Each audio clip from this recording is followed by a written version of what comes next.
Hello everyone, Matt here with thevirtualinstructor.com, and in this video I want to share with you 10 quick tips on drawing that will improve your drawing skill almost immediately. Drawing is defined as the action of making marks on any surface with any mark making material. It's clear by this definition that anyone can draw. If you can write your name, well then you can draw. But now that we've established that, we all know that some of us can draw a little bit better than others. You see, becoming skilled at drawing requires several factors all coming together. Some of these factors include desire, instruction, practice, time, and even more practice. I decided to put together this list of quick tips on drawing so that you can immediately see results in your drawing abilities. This list of tips is not a catch-all formula for drawing. They're just purely some tips that I've picked up along the way that have helped me out in my own drawings. So let's get right into it. Tip number 1, drawing is a skill. This means that drawing is not some magical activity that some people are born with the ability to do and others aren't. A skill is something that can be taught, and most importantly, it can be learned. If you want to draw better, or even draw as a professional, you can. Anyone can become skilled at drawing. Don't ever be that person that says, I can't draw. Tip number 2, drawing is at least 50% observation. Drawing is about seeing.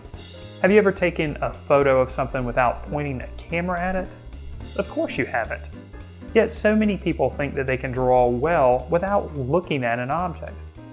Then they become disappointed that their drawings don't look representational. You must look at objects in order to draw them. In fact, you need to look at objects quite a bit in order to draw them. I suggest that the amount of time that you should spend looking at your object should be about half the time that it takes to complete the drawing. Remember, drawing is at least 50% observation. If you want to draw an elephant, well, look at an elephant. Really study it. Understand why you see it that way, and then try to draw what you see. Everyone knows that one way to cheat on the test is to look at someone else's paper. Now, I'm not condoning cheating. Cheating is wrong and bad. But when you draw, it's like legal cheating. You can look at your object as much as you want. The answers are there. Just put them on the paper. All right, tip number 3, use resources. This tip is related to the last tip. Gather photos, or better yet, take your own photos of objects, if you can't draw them in person, of course. Some people may get upset that I'm suggesting you draw from photos, but it's simply not possible to draw everything from life. So when you can't be in the African savannah to draw that lion, use a photo or 3.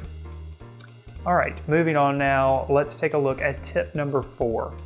Look for basic shapes.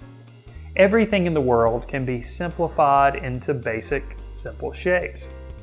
When you're studying that object, when you're really looking at it, try to pick out the basic, simplified shapes that make up the overall shape. Usually these shapes are pretty easy to draw.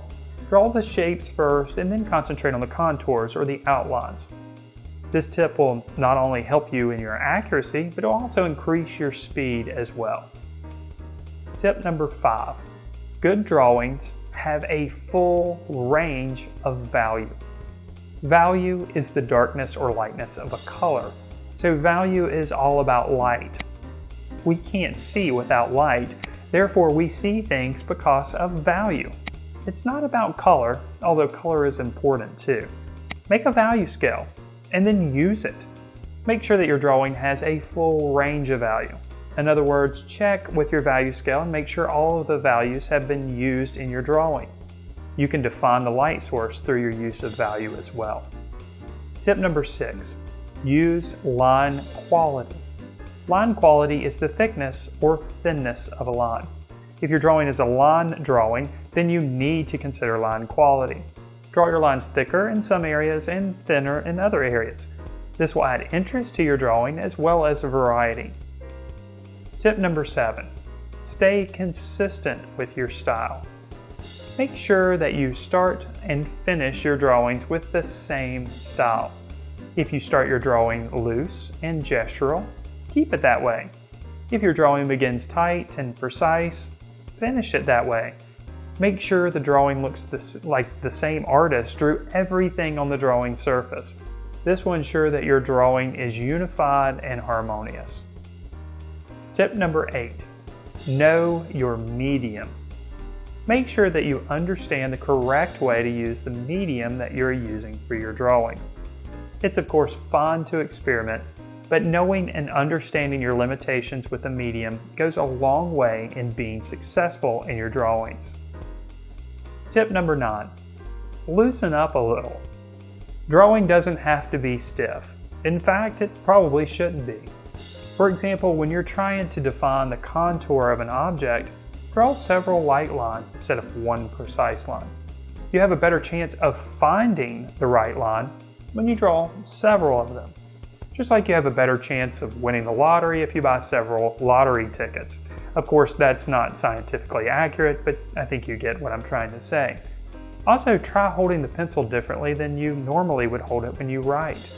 Draw with your shoulder instead of your wrist by moving your whole arm when you make a mark.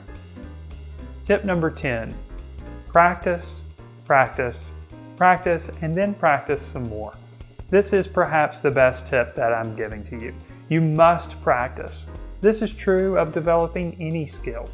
Keep a sketchbook and draw literally everything that you see. Draw every day. When you can't draw, look at objects and imagine how you would draw them if you were to draw them. What shapes do you see? What values are there? Where's the light source originating from? What medium would you use to draw that subject if you did have a surface to draw on?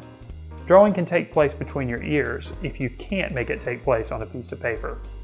So there you have it, 10 quick tips on drawing. I hope these tips help you out as much as they've helped me out over the years. Thank you so much for watching. If you're ready to learn more about drawing and painting, then why not check out our comprehensive membership program, which includes video courses, weekly live lessons, ebooks, lesson plans, and much, much more. To learn more about the program, click on the button in the center of your screen or click on the card in the upper right-hand corner.